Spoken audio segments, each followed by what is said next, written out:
Meus irmãos, a paz do Senhor, mais uma vez voltamos aqui no canal com as lições da Escola Bíblica Dominical da Classe dos Jovens.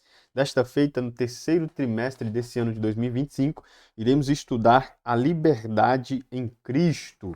Um estudo baseado na carta aos Gálatas, carta de Paulo aos Gálatas, que tem o subtópico dizendo: Vivendo o verdadeiro Evangelho conforme a carta de Paulo aos Gálatas. Então, se você nos acompanhou esses últimos trimestres aí, nesse trimestre, terceiro trimestre, né, do ano de 2025, nós iremos estudar sobre a carta de Paulo, mais precisamente a carta aos Gálatas, onde nós vamos aprender acerca da liberdade em Cristo, da pregação do verdadeiro evangelho, da negação do falso evangelho e da contribuição minha e sua para a propagação do verdadeiro evangelho que nos traz uma nova liberdade em Cristo Jesus. Desde já, eu queria pedir para você curtir esse vídeo, comentar, pega o link desse grupo aqui, desse vídeo aqui, joga lá no grupo do WhatsApp da sua classe dos jovens, dos adolescentes, para que a gente possa continuar propagando a palavra de Deus. Desde já, quero agradecer a você por ter assistido, curtido e compartilhado e pedir para que você continue orando pela nossa vida para que juntos nós possamos propagar o Evangelho de Cristo. Vamos lá, mais uma aula. Pois bem, o título da nossa lição desse terceiro trimestre é A Liberdade em Cristo. Hoje nós vamos tratar da lição de número 1, que tem por título Gálatas, a Carta da Liberdade Cristã. O texto principal, que está em Gálatas 2,16, diz: Sabendo que o homem não é justificado pelas obras da lei, mas pela fé em Jesus Cristo, temos também crido em Cristo Jesus, para sermos justificados pela fé em Cristo, e não pelas obras da lei. Porquanto pelas obras da lei, nenhuma carne será justificada. Pois bem, esse é o nosso texto principal, né? O texto que vai nos nortear, e a gente já pode ver aqui que a gente vai ter essa diferença entre graça e lei, entre ser justificado pela graça ou ser justificado pelas obras. E nós vemos que há um atrito gigantesco nesta carta, e aliás é uma carta muito importante para se entender a obra da salvação. É tanto que Lutero e entre outros da história da igreja se utilizaram desta carta junto com a carta aos Romanos e também com um pouquinho da carta de Tiago, para exemplificar essa ideia da salvação pela graça, dessa ideia de que não existe obra para ser salvo. A única coisa que pode salvar o homem é a graça de Deus, e pela fé em Cristo nós somos justificados. Então, ela é uma carta de suma importância para o entendimento dessa grande doutrina que é a doutrina da salvação. O nosso resumo da lição diz assim: a carta aos Gálatas é uma exposição da salvação pela fé, em contraste com a salvação pelas obras, que foi o que eu acabei de falar.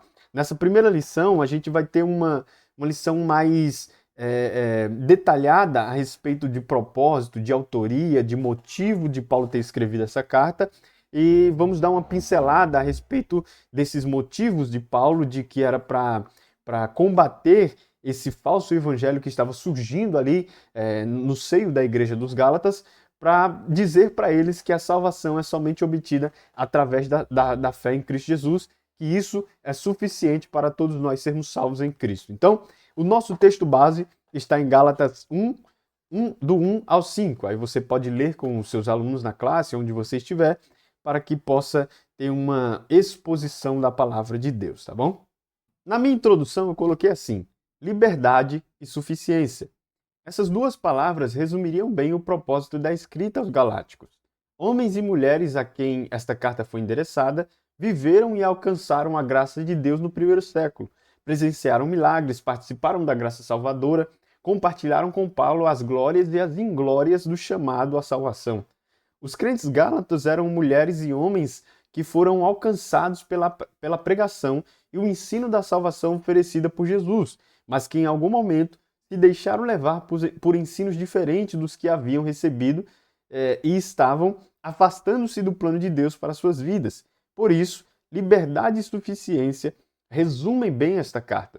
Liberdade porque os Gálatas, outra hora presos no jugo pesado da lei, a qual eles não eram incapazes de cumpri-las e satisfazê-la, se submeteram outra vez, agora salvos em Cristo, obedecendo outro evangelho. o qual Paulo duramente critica nos versículos 6 subsequentes.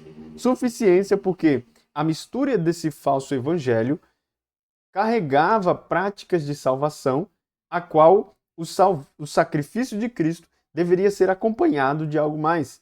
Sendo assim, Paulo critica duramente esse abandono dos Gálatas e os exorta solenemente a voltarem em seus pensamentos para o início da sua caminhada na fé e perceberem que Cristo já os libertou do jugo da lei e seu evangelho é suficiente. Aí eu coloquei aqui para nós iniciarmos o entendimento dessa carta, que a graça nos basta. Pois bem, irmãos, eu escolhi duas palavras aqui para a gente colocar como introdução que vai nos nortear no estudo dessa carta, que seria liberdade e suficiência. Porque, como a gente vai ver já no primeiro tópico desta lição, a igreja dos Gálatas, ela é formada tanto por cristãos gentios como cristãos judeus convertidos. Esses judeus convertidos dentro da igreja dos Gálatas, eles vão fazer uma espécie de levante contra o apóstolo Paulo e vão levantar algumas questões a respeito da lei de Moisés, da Torá, dos preceitos divinos que Deus entregou para Moisés ali, que está registrado em Deuteronômio, com a salvação em Cristo Jesus. Eles vão misturar o judaísmo com o cristianismo que está surgindo no momento em que eles estão ali sendo servos de Cristo. Então, a gente percebe que no início desta igreja vai existir um grande problema a respeito desses camaradas que nós damos o nome de judaizantes. São pessoas que outra hora eram judeus devotos e foram alcançados pela pregação, pelo ensino de Paulo, pelo ensino de alguns irmãos que ali propagaram o evangelho após aquela perseguição que houve em Jerusalém. As pessoas foram dispersas e com isso elas foram propagando o evangelho e com o grande trabalho missionário de Paulo e Barnabé, que foram os apóstolos missionários dos gentios, né, que foram lá pregar o evangelho. Então, esses judeus convertidos vão olhar para os gentios e vão colocar a eles algumas imposições de preceitos da Torá que eles deveriam seguir para assim ser salvos e serem aceitos na igreja. Você percebe que eles estão colocando um jugo sobre os cristãos gentios, a qual nem eles mesmos, outra hora, seguindo o judaísmo, conseguiam cumpri-lo, conseguiam satisfazê-lo por total. Porque o único que foi capaz de cumprir toda a lei foi o nosso Senhor e Salvador Jesus Cristo. Nenhum homem é capaz de cumprir a lei por total. Aí eu coloquei assim, homens e mulheres a quem esta carta foi endereçada, viveram e alcançaram a graça de Deus no primeiro século, presenciaram milagres, participaram da graça salvadora, compartilharam com Paulo das glórias e as inglórias do chamado à salvação. A carta aos Gálatas é um apelo ao apóstolo Paulo para que os Gálatas voltem, retornem ao verdadeiro evangelho. Porque tem até uma parte que o apóstolo Paulo, mais para frente, nós iremos estudar, que o apóstolo Paulo diz, ó Gálatas insensatos, vocês que outra hora começaram pela fé, agora estão querendo se aperfeiçoar pelas obras. Então, a carta aos Gálatas, ela é amplamente entendida sobre liberdade e suficiência. Liberdade porque em Cristo nós somos livres nele para vivermos uma vida em novidade de vida, sendo transformado pela palavra do Evangelho e não mais preso no jugo da lei, a qual nós não éramos capazes de cumprir, e suficiência, porque o Evangelho de Cristo não precisa de nada mais. É só o Evangelho, é só a palavra de Cristo, o Verbo vivo, que pode satisfazer, nos dar ânimo, nos levantar, nos dar olhares de esperança, porque apesar de tudo, o Evangelho ela é a boa nova, uma boa notícia, uma notícia de que um mundo glorioso virá sobre a nossa vida. Então eu coloquei aqui para nós começarmos essa lição na introdução de que a graça nos basta. Nós não podemos nos prender novamente ao jugo pesado da lei, nós não podemos misturar o Evangelho com aspectos budistas, aspectos até judaítas, aspectos da nossa contemporaneidade. Nós não podemos misturar o evangelho com nada. Eu lembro até de um livro do C.S. Lewis que o título é muito province para esse momento, que diz que o título é Cristianismo puro e simples. E é exatamente isso que nós precisamos no dia de hoje: a liberdade e a suficiência que o evangelho nos traz. Primeiro tópico, a carta aos Gálatas, o contexto. Nessa primeira lição, irmãos, nós iremos olhar mais para a questão de autoria, de contexto, de propósito, para que depois a gente possa pegar capítulo por capítulo, questões históricas, gramaticais do texto, para poder trazer ensinos da palavra de Deus. O primeiro subtópico diz o contexto. Atos 1:8. Mas receberão poder quando o Espírito Santo descer sobre vocês e serão minhas testemunhas em Jerusalém, em toda a Judéia e Samaria e até os confins da terra. Desde o nascedouro da comunidade cristã, Jesus deixou bem claro seu propósito referente à extensão dessa família.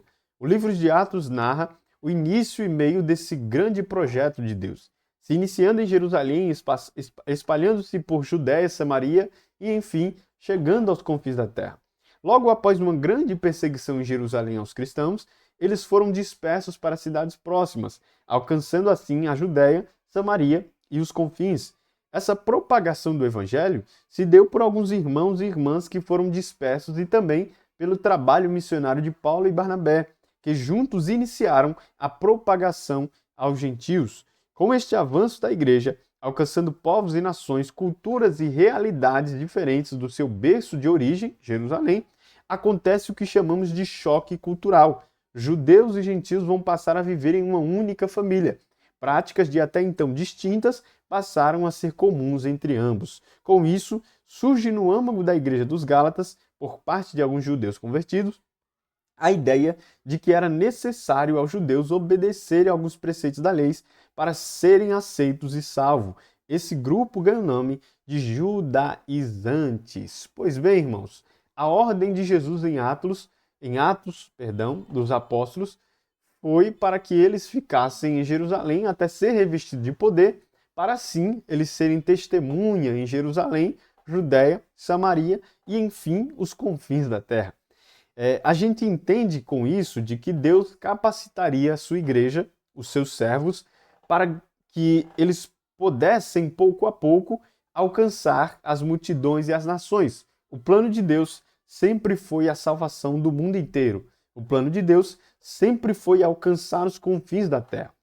E isso é interessante que logo depois dessa perseguição que houve em Jerusalém, os irmãos foram dispersos. Paulo e Barnabé, que estavam na igreja de Antioquia, que foi um grande QG, vamos dizer assim, na nossa linguagem de jovem, que foi um lugar onde partiu-se missionários aos gentios, como Paulo e Barnabé, e entre outros que ali saíram da igreja de Antioquia e foram evangelizar os irmãos gentios, que não eram judeus, que não eram participantes ali no início da graça salvadora de Deus, mas que também fazia parte do plano de Deus alcançar todos essas pessoas que estavam em volta e ao redor de Jerusalém. Isso é interessante porque com isso, da igreja indo ao mundo, indo a ambientes diferentes, a culturas diferentes, a modos de se viver diferente, vai se acontecer um choque cultural.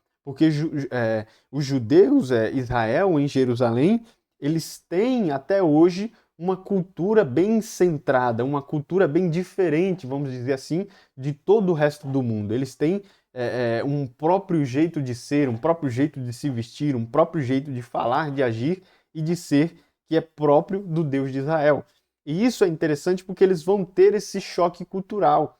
Eles vão ir aos gregos, eles vão ir a Roma, a Espanha, a todos os lugares que ali estão ao redor do mundo inteiro, né, que os missionários vão alcançar, e com isso eles vão encontrar esse choque de cultura, eles vão encontrar essa realidade de vida diferente, esse modo de se pensar e de se ver a vida diferente.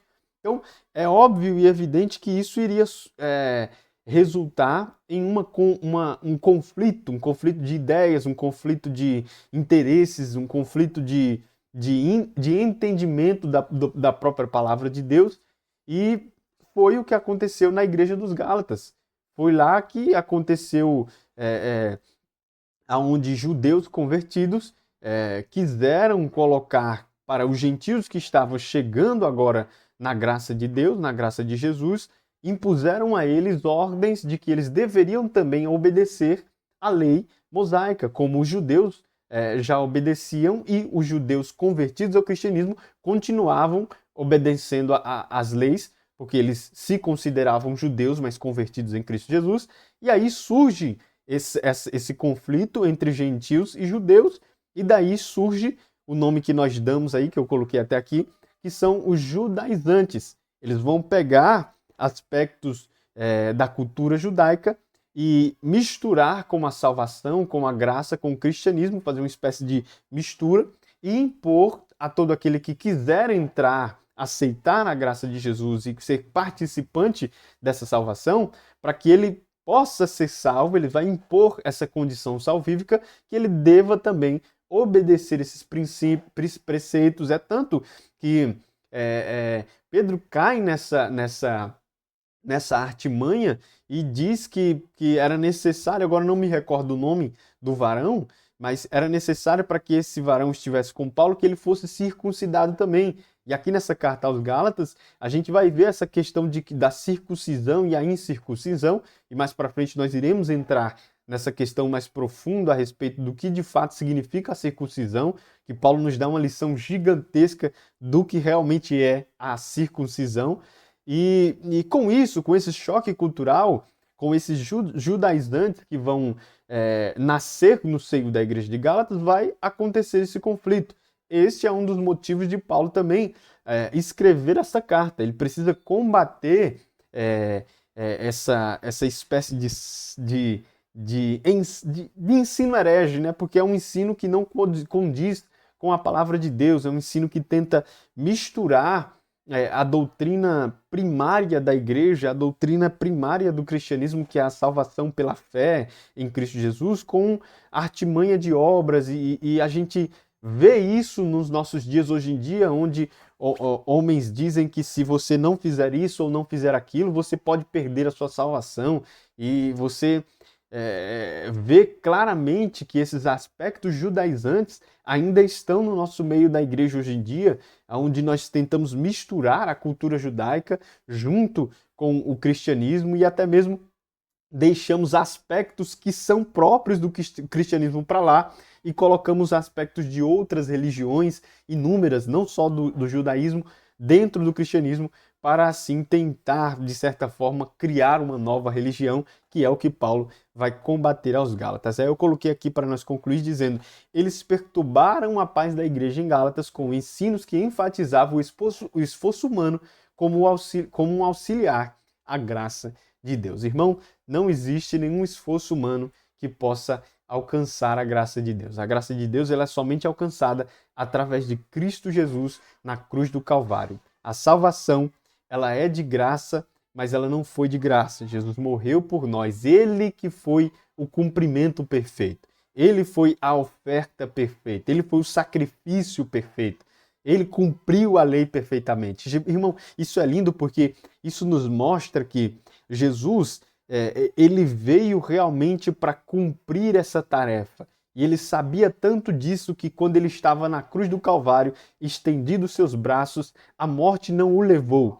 Ele olhou para os céus e disse: Deus Pai, aqui está o meu sacrifício para ti. Então, nós entendemos que em Cristo alcançamos a salvação, ele é o sacrifício perfeito, não há nada que eu e você possa fazer. Isso é interessante colocar numa classe de jovens, porque o jovem é muitas das vezes conhecido como a parte que tende a se esforçar bastante para viver com Deus, para ter uma vida, e isso eu falo não só em área espiritual, mas o jovem ele está no momento de se esforçar, de estar no seu momento físico, no auge do seu momento físico, na onde você tem mais força, onde você tem vigor, na onde você está sempre disposto a fazer, onde você é o cara que sempre pode fazer porque tem tempo, tem isso, tem aquilo, mas é interessante nós olharmos para esse contraste. Quando se trata de salvação, não há nada que eu e você possa fazer. As nossas mãos desfalecem, os nossos olhos caem e a nossa cabeça se inclina para tudo que Jesus fez por nós. Glória a Deus por isso. Segundo subtópico, o autor. Paulo, apóstolo, não da parte de homens, nem por homem algum, mas por Jesus Cristo e por Deus Pai, que o ressuscitou dos mortos. Gálatas 1:1. Paulo é o autor da carta aos Gálatas. Logo no primeiro versículo, Paulo já se identificou como o escritor da carta. Isso se deu pelo fato de que os judaizantes estavam questionando a autoridade paulina. A data desta carta é provável de 48 a 50 depois de Cristo. Evidências externas e internas mostram que de fato Paulo foi o autor desta carta. Evidência interna. O nome de Paulo ocorre na saudação e também no decorrer da carta. 5:2. Ouçam bem que eu, Paulo, ele se identificando como o próprio escritor, os capítulos 1 e 2 são autobiográficos, ou seja, Paulo falando a respeito dele mesmo. Os debates do capítulo 3 foram postos na primeira pessoa do singular e conclui no capítulo 6 falando dos sofrimentos do autor por Cristo. Ou seja, irmãos, a gente pode perceber a autoria da carta de Paulo, e a autoria dessa carta é importante falar, porque uma das coisas que estão em jogo nessa carta, que é o que Paulo vai responder, é a respeito da sua autoridade, a respeito de que... Por quê? Existiu uma grande discussão lá no início com os irmãos Gálatas, porque Paulo, quando ele é encontrado por Jesus em Damasco, e ele vai lá para a rua direita, e Ananias vem lá, ora por ele depois, ele não vai até Pedro, ele não vai até Tiago, ele não vai até os irmãos que ali, os apóstolos que vivenciaram com Cristo, que andaram com Jesus, que observaram Jesus fazer aqueles milagres, maravilhas, que caminharam com Jesus durante aqueles 3 anos e meio que Jesus estava fazendo o seu ministério aqui na Terra. E isso gerou uma grande discussão naquele tempo, porque ele não foi receber o evangelho de Tiago, ele não foi ouvir o evangelho o que Pedro iria passar para ele posteriormente passar para os irmãos, consequentemente os irmãos de Gálatas e os irmãos de Corinto, os irmãos da onde Paulo passou. Não, Paulo subiu para o deserto da Arábia e ficou lá 3 anos. Durante esse período, Paulo recebeu revelações de Cristo.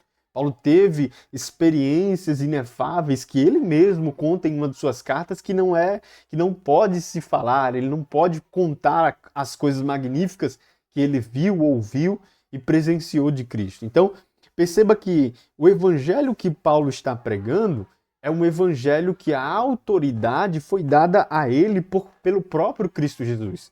Ele se encontrou com Cristo em Damasco. Ele estava indo perseguir a igreja, ele estava indo matar todos aqueles que ele mesmo chama de seita, fizessem parte desta seita.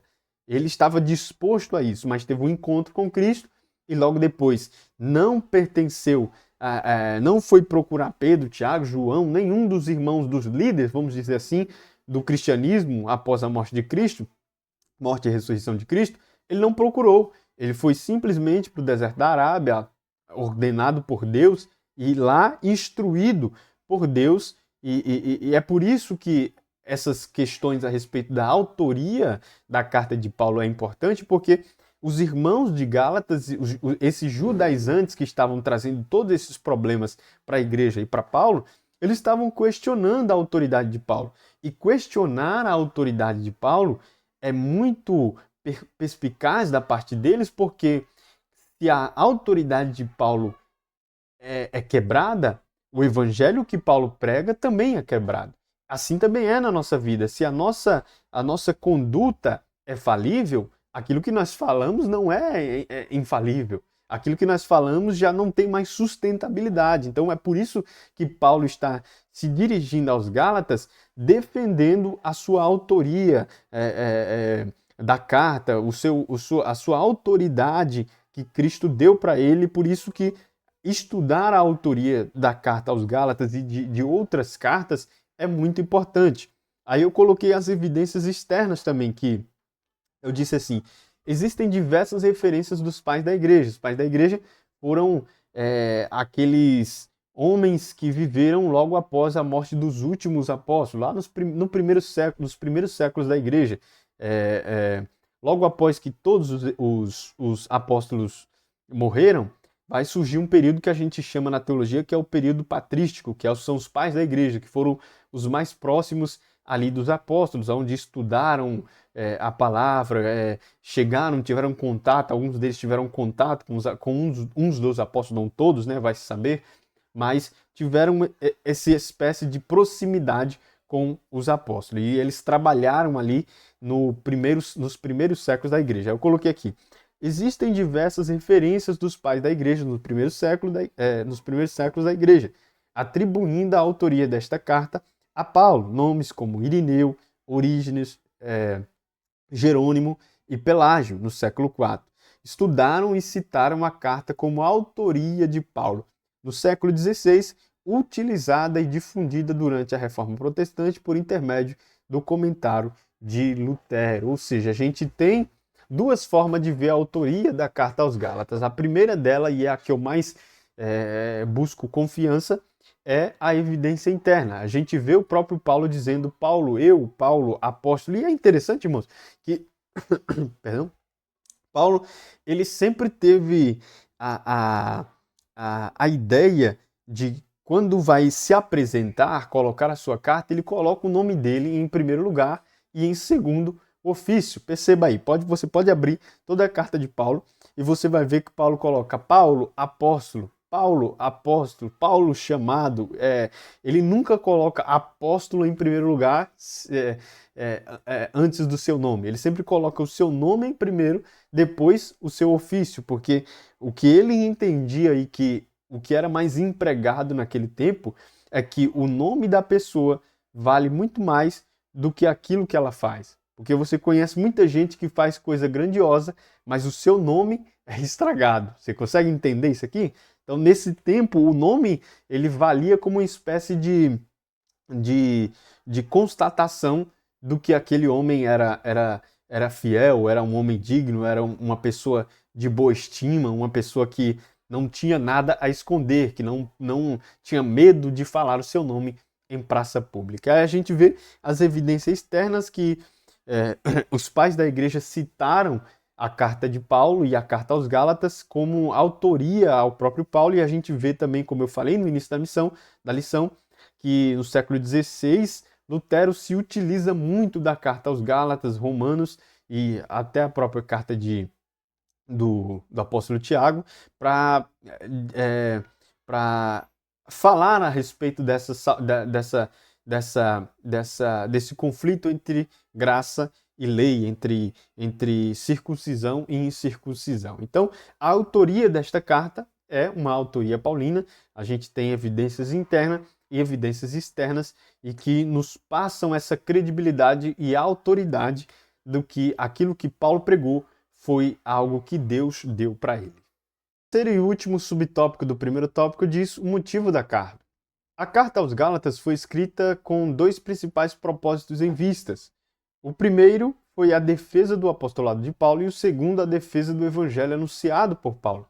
Essas duas vertentes estavam estreitamente interligadas. Era impossível atingir uma sem afetar a outra. A defesa do apostolado de Paulo. Os judaítas tentam solapar a autoridade de Paulo como apóstolo de Cristo. Com isso, tornavam turbulenta a sua relação com os primeiros apóstolos e cristãos de Jerusalém. As acusações deles a Paulo, capítulo 1, versículo 10. Acaso busco eu agora a aprovação dos homens ou a de Deus? Irmãos, o primeiro principal motivo de Paulo escrever esta carta foi defender o seu apostolado, como eu falei aqui. Porque eles tentavam, a todo custo, tirar a autoridade paulina. Primeiro, pelo fato de que Paulo não esteve com os apóstolos. Então, eles já tentavam não considerar Paulo como um dos apóstolos. E o próprio Paulo diz que ele foi um dos apóstolos tido por Cristo como abortista, que veio de última hora, que Deus escolheu de última hora. E eles tentavam fazer isso com algumas acusações, e a maior acusação delas era que eles estavam tentando dizer que Paulo estava buscando as aprovações dos homens, o Paulo estava querendo ser vangloriado por homens. Tanto que ele diz lá no capítulo 1, a defesa dele no capítulo 1, versículo 10, ele diz: acaso busco eu agora a aprovação dos homens ou a de Deus? Aí eu coloquei: eles acusavam Paulo de ser ávido por receber agrados e elogio dos homens, e também diziam que Paulo era inferior aos apóstolos de Jerusalém, pelo esse fato de que Paulo não esteve com eles, não caminhou com Cristo, mas teve esse encontro com Jesus. Se você for ver tudo o que era necessário para ser um apóstolo, Paulo também vivenciou. Ele teve um encontro com Cristo, ele teve uma transformação com Cristo, ele andou e teve 3 anos e pouco lá no deserto da Arábia para aprender diretamente de Cristo. O seu ministério, sua palavra, aquilo que Deus colocou na sua mão, foi confirmado através de dons e sinais que o próprio Deus disse em sua palavra. Então, o apóstolo Paulo, ele realmente foi um apóstolo enviado por Deus. Ele foi um homem que Jesus escolheu a dedo, foi buscar ele lá em Damasco, foi encontrar ele no momento que ele estava perseguindo a igreja. Então, a gente percebe que o primeiro motivo dessa carta foi exatamente Paulo tentando defender a sua autoridade apostólica. Paulo defender que a pregação que ele pregava vinha diretamente de Deus, por mais que ele não tivesse andado com Jesus e não foi visitar Paulo. O que eu acho isso mais incrível ainda, que Paulo ele não foi num seminário de Jerusalém aprender com Tiago e João a respeito do Evangelho de Cristo. Não, ele simplesmente passou um período com Cristo e Cristo revelou a ele coisas gigantescas. Eu acho isso fenomenal, eu acho isso gigantesco. Aí eu coloquei: essas acusações colocavam a autoridade apostólica de Paulo em jogo. Porque, irmão, você imagine como estaria a igreja dos Gálatas, como eles estariam vendo todas essas acusações a Paulo, um homem que outra hora esteve no meio deles pregando o evangelho, onde eles receberam a graça de Deus, vivenciaram momentos de comunhão gigantesco, ouviram da boca de Paulo coisas que Deus colocou para ele falar, e momentos depois eles estarem vivendo essa conturbação, esse vento, essa agonia que eles estavam enfrentando ali, onde os judaizantes estavam tentando enfraquecer o apostolado de Paulo. Então, você perceba que o perigo de nós aceitarmos essa mistura, de nós uma vez termos recebido a graça de Deus e em determinados momentos estamos ouvindo coisas na internet, no nosso cotidiano, de pessoas que nem crentes são, que falam a respeito do evangelho, e às vezes o nosso coração fumega e nós pensamos: meu Deus, será que eu estou caminhando certo? Meu Deus, será que eu estou na direção certa? E a gente percebe que isso é uma seta do inimigo que tenta tirar o foco do evangelho da nossa vida. Mas isso também é importante porque isso nos faz refletir a respeito daquilo que estamos ouvindo. Se nós de fato estamos ouvindo o evangelho que foi enviado por Deus, ou estamos dando lugares para judaizantes colocar coisas em nossa cabeça. Eu coloquei aqui: Paulo faz questão de afirmar o seu apostolado, capítulo 1, versículo 1, e o seu evangelho, capítulo 1, versículo 2. Não tinham procedência humana, e sim divina. Ele não foi na faculdade de Jerusalém, irmão. Ele foi lá no deserto da Arábia aprender com Jesus. Isso pode causar, irmãos, alguns burburinhos na cabeça de algumas pessoas, porque o certo seria Paulo realmente ir lá em Jerusalém, né? O certo seria Paulo realmente sentar com Pedro, Tiago e João e perguntar para eles: e aí, como é que Cristo viveu? E aí, como é que ele tratava as pessoas? Como é que ele falava sobre salvação? Como é que ele falava sobre escatologia, sobre os fins? Isso seria o comum para todos nós deveríamos ir em Jerusalém. Só que Paulo fala sobre essas coisas em sua carta de maneira tão incrível, irmão, tão profunda, que a gente percebe que ele esteve com Cristo. A gente percebe que Deus alcançou a ele e ensinou a ele em particular o evangelho. Quando você percebe Paulo falando sobre escatologia, sobre a volta de Cristo, sobre o tempo futuro, eu fico me imaginando, será que por que Paulo não esteve com Mateus para perguntar para ele a respeito do sermão 24 de Mateus, a respeito do sermão dos fins dos tempos? De que viria fome, de que viria tribulações, de que viria guerras e mais guerras, mas isso ainda não era o fim. Aí Paulo escreve a carta aos Gálatas de forma tão sensacional. Irmão, foi Deus que falou para ele. Foi Cristo que olhou para Paulo e comunicou para ele o evangelho. Isso é lindo, porque Deus fala com o homem. Deus fala conosco. Isso é grandioso porque Paulo não foi ao homem buscar. Aí ele dá questão de dizer, não, o meu evangelho, o evangelho que Deus me entregou, ele não tem procedência humana. Jesus me comunicou ele. Deus me entregou ele.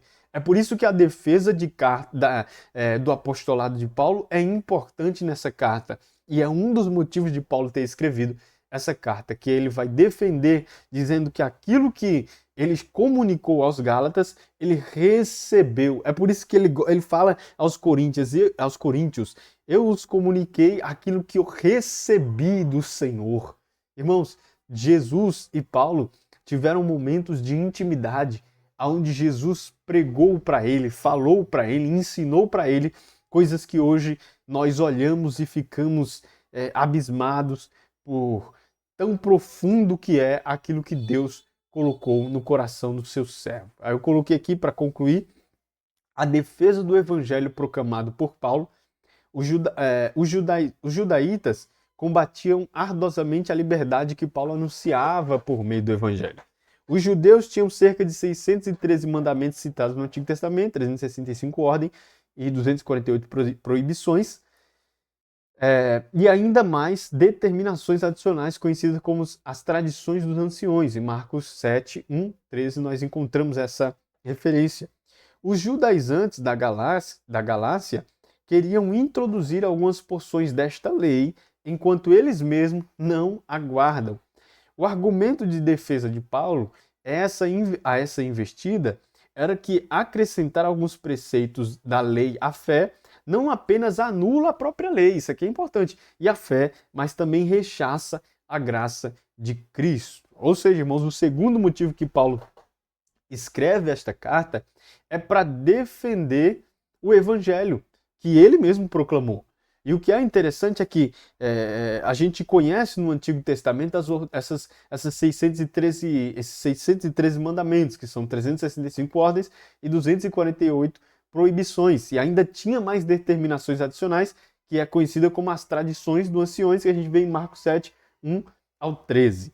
É interessante isso, porque o argumento de defesa de Paulo, que ele vai fazer esse argumento no capítulo 6 e o versículo 13, que a gente posteriormente vai estudar capítulo por capítulo, ele vai dizer que essa investida de querer colocar alguns preceitos da lei para que aquele novo convertido em Cristo gentil possa participar da salvação, ela é mais que uma ofensa ao Evangelho. Ela é mais que uma ofensa à graça, à lei. Ela não anula só a lei e não anula só a graça, mas ela também é uma rechaça à graça de Cristo. É como se nós tivéssemos feito o sacrifício de Cristo ser vão novamente. É como se nós tivéssemos virado as costas para o evangelho de Cristo. Aí Paulo diz em Gálatas 5, 2, 4, eis que eu, Paulo, vos digo, se vos deixar de circuncidar, que era uma dos propósitos desses judaizantes, que eles precisavam se circuncidar para fazer parte da salvação, Cristo de nada vos aproveitará. Era como se eles tivessem alcançado a liberdade e disséssemos, não, nós queremos ser presos novamente. E de novo protesto a todo homem que se deixa circuncidar, que está obrigado a guardar a toda a lei. Separados estáis de Cristo, vós os que vos justificais pela lei, da graças tendes caído. Olha, irmãos, isso aqui é muito profundo. É Paulo dizendo, vocês decaíram da graça. Vocês estavam lá em cima, mas no momento que vocês quiseram colocar a mão de vocês e quiseram ser aceitos por Deus através da justificação pela lei, vocês decaíram da graça. Então perceba que lei e graça estão em patamar diferente. A partir do momento que nós queremos acrescentar algo novo ao Evangelho, a essa graça, à salvação de Cristo, nós decaímos da graça. E que coisa horrenda, irmãos, horrenda é isso, é decair da graça. Aí eu deixo essa conclusão de Paulo aqui, que ele diz: eis que eu, Paulo, vos digo, se vos deixar-vos circuncidar, obedecer à lei, fazer parte desse movimento judaizante, Cristo de nada vos aproveitará. Irmãos, sobre salvação, só Cristo nos salva. Só Ele tem o poder para nos redimir, para nos purificar e para nos levar para o céu. Nós não precisamos de mais nada. Cristo é suficiente. E esse é um dos motivos que Paulo escreve esta carta. Ele vai defender a suficiência. Lembra que eu disse lá na introdução que essa carta ela pode ser resumida em duas palavras, liberdade e suficiência? Liberdade, porque em Cristo nós temos liberdade para vivermos a nossa vida, e não confunda liberdade com libertinagem. Mais para frente nós iremos estudar a diferença entre liberdade e libertinagem. Então, essa carta, Paulo defende essa liberdade e também defende a suficiência do Evangelho. A palavra de Cristo, o Evangelho, o que Cristo fez por nós na cruz é suficiente. Nós não precisamos nos circuncidar, nós não precisamos fazer votos para santos, nós não precisamos de nada. Nós só precisamos do Evangelho. Antigamente, lá, o que Lutero protestou bastante foi a respeito das indulgências, que se você estudar um pouquinho a respeito da Reforma Protestante, você vai perceber que ele utiliza essa carta para falar a respeito de que a salvação em Cristo, para nós alcançarmos a Deus e termos comunhão com Ele, o véu já foi rasgado. Nós não precisamos cumprir nenhum preceito da lei. Nós temos livre acesso por Ele, nós temos liberdade em Cristo e o seu Evangelho é suficiente. Pois bem, meus irmãos, segundo tópico dessa nossa lição do terceiro trimestre do ano de 2025, onde nós estamos estudando a liberdade em Cristo, estamos estudando a carta aos Gálatas, e eu queria pedir para você que está conosco até aqui, que você possa curtir esse vídeo, compartilhar, se inscreve aí no canal e ore para a nossa vida para que nós possamos juntamente compartilhar da palavra de Deus. Vamos lá, o segundo tópico diz a saudação paulina. Paulo, apóstolo da parte dos homens. Paulo inicia a carta aos Gálatas com sua identificação nominal. Ele era conhecido pelos irmãos daquela região e eles não teriam dúvida de quem era o autor desse documento. Ele também acrescenta um título ao seu nome, apóstolo. Diferentemente de um título honorífico, ou que trouxesse ideia de ser um obreiro diferenciado, o apóstolo era um enviado, alguém que havia sido escolhido para levar uma mensagem em uma honra, era uma honra, mas igualmente uma grande responsabilidade, ser portador das boas novas. Então, a gente viu aqui que Paulo realmente é o escritor, o autor desta carta, e ele inicia essa carta aos Gálatas com essa identificação nominal, porque ele sabia que era conhecido daquela região, que os irmãos que outra hora esteve com ele, conhecia o seu nome, conhecia que outra hora ele perseguia aqueles que estavam servindo a Cristo, mas foi encontrado, foi transformado e recebeu de Cristo o Evangelho e estava propagando. É por isso que ele se identifica nominalmente com o seu nome, porque aqueles irmãos conheciam ele. Ele também acrescenta um título, que é o título de apóstolo. E ele não faz isso como os homens do nosso tempo faz, que é para chamar atenção, colocar em cartaz e por aí se dizer. Mas ele faz isso porque para eles o significado, e para nós também só mudou porque as pessoas colocam de forma a se autoproclamar, mas o nome apóstolo significa enviado, ou seja, seria para nós hoje em dia é a mesma coisa que chamar um missionário, falar fulano é um missionário na Índia, fulano é missionário na Europa, fulano é missionário no Nordeste, na Paraíba, fulano é missionário. Então, ele coloca esse título de apóstolo não para se vangloriar ou para que as pessoas olhassem mais para o seu nome e valorizassem o nome de Paulo. Não, ele coloca apóstolo porque, de fato, ele foi um enviado por Deus para alcançar esses gentios, essas pessoas que não conheciam o judaísmo, nem tampouco o Deus de Israel. Então, ele coloca esse nome para colocar a sua função, para designar a sua função como um enviado de Deus. E isso é uma honra, mas também uma grande responsabilidade ser portador das boas novas. Vamos para o segundo tópico aqui, que diz da parte de Jesus e Deus Pai. E Deus Pai. Após ter se apresentado como remetente da carta, Paulo deixa claro a origem do seu apostolado. Ele vinha da parte de Jesus e Deus Pai, que ressuscitou Jesus dentre os mortos. Em um único verso, ele destaca a atuação conjunta do Pai e do Filho, e foi o Jesus ressuscitado que apareceu a Paulo quando ele se dirigia a Damasco. E sem essa ressurreição, Paulo não teria sido salvo, não teria se tornado um discípulo e não teria sido comissionado aos gentios. Ele recebeu a mensagem do Evangelho diretamente do próprio Jesus durante longos 3 anos no deserto da Arábia, como a gente já estudou aqui, onde foi forjado e ensinado pelo nosso Senhor. Nesse período, não esteve em Jerusalém com os apóstolos, aprendeu diretamente de Cristo, do Cristo ressurreto. Talvez os Gálatas tenham esquecido desse grandioso evento na vida do apóstolo Paulo, e assim sendo, persuadidos pelos judaizantes, logo abandonaram o único e verdadeiro evangelho para aderirem a um falso e ilusório evangelho.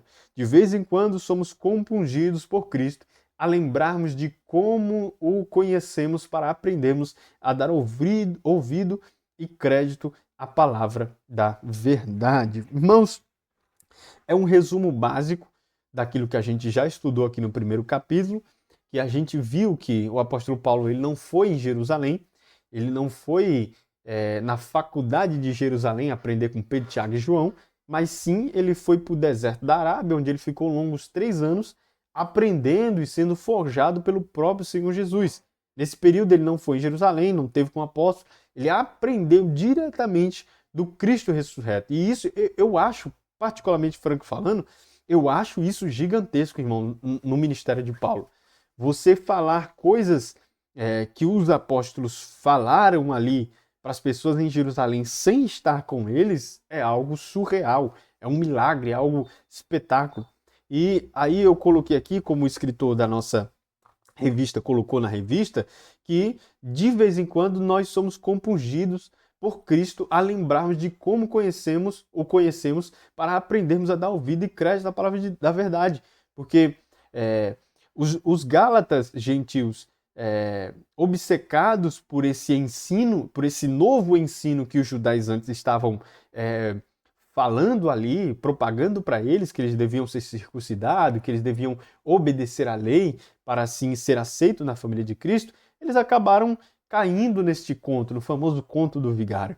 Eles caíram nesse conto e se esqueceram desse grandioso fato que aconteceu na vida de Paulo, de que ele não foi em Jerusalém, ele não passou por faculdade nenhuma, Jesus mesmo ensinou ele. Então, aquilo que ele estava falando era o evangelho de verdade. Vocês não precisam se circuncidar, vocês não precisam se prender ao jugo da lei. Cristo trouxe liberdade para vocês. O evangelho era suficiente para a vida deles e eles não precisavam de mais nada. Não precisavam se circuncidar, não precisavam obedecer os preceitos da lei, não precisavam nada daquilo. Então eles se esqueceram e acabaram se afastando do verdadeiro evangelho. E da mesma forma com que aconteceu com eles, pode acontecer com nós hoje em dia. Nós podemos perder aquele fervor do início da caminhada cristã. Quantos de nós não nos pegamos em momentos da nossa vida que nós não oramos mais como orávamos antigamente? Como nós não lemos mais a Bíblia como nós líamos antigamente. Nós não jejuamos mais como nós jejuávamos antigamente. Porque no decorrer da caminhada cristã, não só pela fadiga física e espiritual da correria da vida, mas por ensinamentos terceiros que nós vamos absorvendo, nós acabamos agindo de maneiras diferentes. Aprender sobre a palavra de Deus é magnífico, é gigantesco e necessário, mas nós temos que ter cuidado com aquilo que nós aprendemos, porque nós somos como uma esponja. Tudo aquilo que nós vamos absorvendo, nós vamos colocando para dentro de nós e em determinados momentos da nossa vida, isso vai fazendo efeito, vai se frutificando dentro da nossa vida.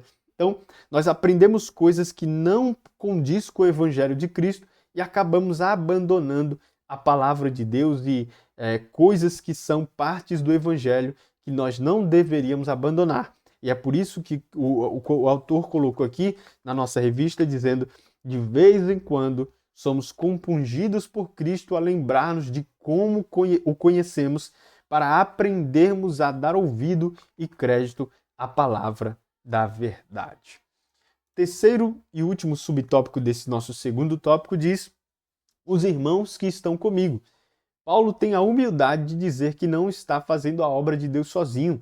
Mesmo não mencionando os nomes dos seus companheiros de ministério, ele mostra aos Gálatas que fazemos melhor a obra de Deus quando temos comunhão uns com os outros e podemos servir ao Senhor em um grupo de pessoas. Como um corpo, podemos ser úteis com diversos talentos. Então aqui não precisamos acrescentar mais nada, né, irmãos? Porque a gente percebeu que havia uma contenda na igreja dos Gálatas e Paulo mesmo assim está lembrando dos irmãos, de como eles foram árduos, de como outra hora eles se dedicaram para a obra de Deus, e sem citar o nome, ele começa a falar essas coisas dizendo que eles foram importantes no ministério de Paulo. E a gente aprende que, como um corpo, podemos ser úteis com diversos talentos. Então, Deus possa conduzir-nos por essa humildade e aprendermos que nós não fazemos a obra de Deus sozinho, nós dependemos de um do outro.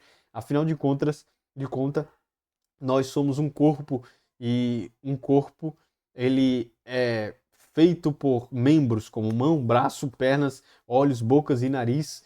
Lembrei até da música agora. E como nós somos feitos dessa forma, a igreja de Cristo também é feita.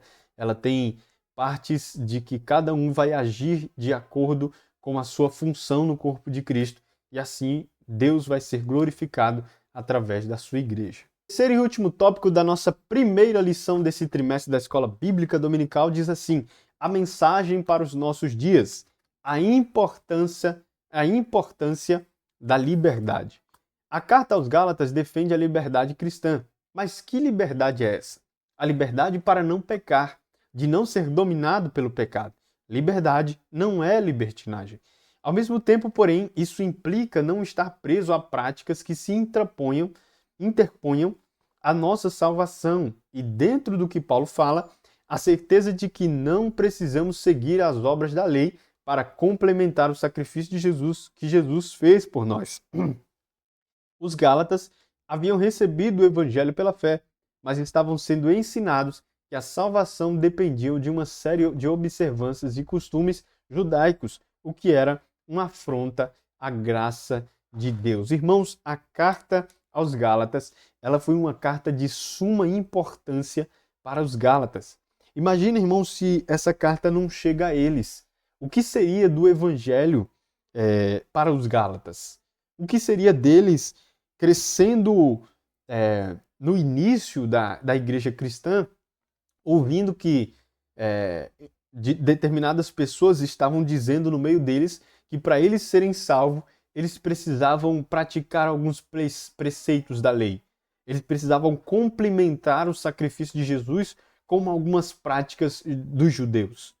Isso seria prejudicial demais para eles. Essa carta foi importante para o início da igreja cristã, para a igreja dos Gálatas. Essa carta foi importante no século XVI, para os pais da igreja. Essa carta é importante para a atualidade cristã, porque nós não estamos distantes, irmãos, dessa realidade. Ainda hoje nós vemos homens que tentam misturar o evangelho com diversas formas de autopromoção humana, de autoflagelação humana, para que as pessoas possam alcançar não somente a graça, mas também a Deus. A Deus, irmãos, ninguém alcança sem Jesus. Ele mesmo disse, ninguém vai ao Pai, a não ser se vir a mim ou por mim. Então, Jesus, irmãos, é o começo, é o meio e é o fim. É Ele quem nos guia a Jesus. É Ele quem nos guia ao Deus Pai, à salvação. É Ele quem nos guia à santificação, irmãos. Porque inclusive Paulo vai combater isso, se eu não me engano, é na própria carta aos Gálatas que ele vai combater a ideia de que as pessoas se esforçam para não fazer isso, não fazer aquilo, mas eles não percebem que esses atos só estão prendendo eles em algo que não vai gerar uma santidade verdadeira. O que gera santidade verdadeira é ser livre em Cristo, é entender Jesus, é viver Jesus, é caminhar com Jesus. Isso é santidade. Então, a gente percebe que a carta de Gálatas ela tem uma importância gigantesca a respeito da liberdade, de que nós não precisamos complementar o Evangelho, nós não precisamos acrescentar mais nada, nós temos tudo em Jesus. E essa liberdade não é uma liberdade que, eu sou salvo em Cristo Jesus, agora eu posso pecar. Não, de maneira nenhuma. Essa é uma liberdade do domínio do pecado. Isso que é glorioso no Evangelho. É uma libertação das garras, das amarras do pecado. E a lei, ela foi posta lá para cobrir esse pecado. Ela não tinha poder total de remover o pecado, de tirar o pecado, de dizimar o pecado da nossa vida. É tanto que quando eles sacrificavam, eles mandavam, agora eu não lembro se é um novilho ou um bode expiatório, lá para o meio do deserto. Era uma simbolização de que eles estavam jogando o pecado para longe. Eles estavam tentando tirar o pecado do meio deles o mais rápido possível, o máximo possível que eles conseguiam. Só que Jesus, o Cordeiro Pascual, foi o único que conseguiu nos libertar do domínio do pecado. O pecado não tem mais domínio sobre a nossa vida. Nós ainda vivemos nessa carne pecaminosa, onde a nossa natureza está imbuída em buscar o pecado. Mas em Cristo Jesus nós temos a liberdade de lutar contra o pecado, de não ser dominado mais por ele. Então, a liberdade que é importante da carta aos Gálatas é uma liberdade e não libertinagem, tá? Aí eu coloquei aqui que está escrito na nossa lição, dizendo: os Gálatas haviam recebido o evangelho pela fé, mas estavam sendo ensinados que a salvação dependia de uma série de observâncias de costumes judaicos, o que era uma afronta à graça de Deus. Então, irmãos, nós não podemos zombar da graça de Deus, daquilo que Deus fez por nós, e Ele é suficiente, a liberdade que Ele nos deu é importante, ela é uma liberdade que nos tira do domínio do pecado e nos leva a ter uma vida em comunhão com Cristo. Último subtópico aqui da nossa lição, da nosso terceiro trimestre, lição da classe dos jovens, que diz: nossa salvação não depende de nossas obras. Nenhuma prática que venhamos a fazer tem a capacidade de trazer a salvação ofertada por Deus em Jesus, ou o perdão dos pecados. A carta aos Gálatas é um alerta contra qualquer ensino ou pregação que tente complementar o sacrifício de Jesus com obras feitas pelos homens. As obras para o crente são úteis para que Deus possa ser glorificado pelos ímpios e que, vendo as nossas boas obras, percebam que elas são uma ação do Espírito em nós e que glorifiquem a Deus. Mateus 5,16, que diz: assim brilhe a luz de vocês diante dos homens, para que vejam as suas boas obras e que glorifiquem ao Pai de vocês que está nos céus. Ou seja, as obras, elas são importantes para a nossa vida. Elas são um reflexo daquilo que Deus, que Jesus tem feito na nossa vida. Elas mostram para a sociedade que ainda há esperança.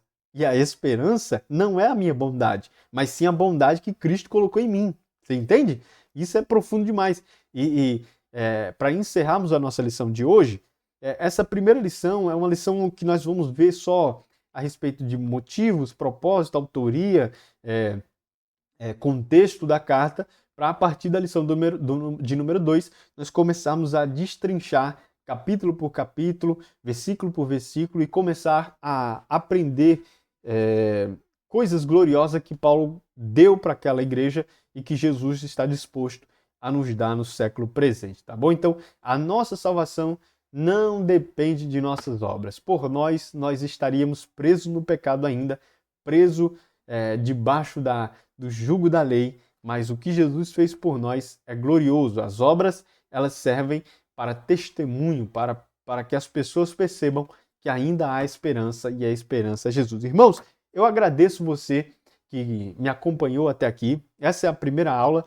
Eu estou me esforçando o máximo para conseguir dar as 13 lições desse trimestre aqui, e eu espero em Deus e com a graça de Deus que eu consiga fazer isso, que é um desejo do meu coração, conseguir contribuir nesse meio da internet com a propagação do Evangelho.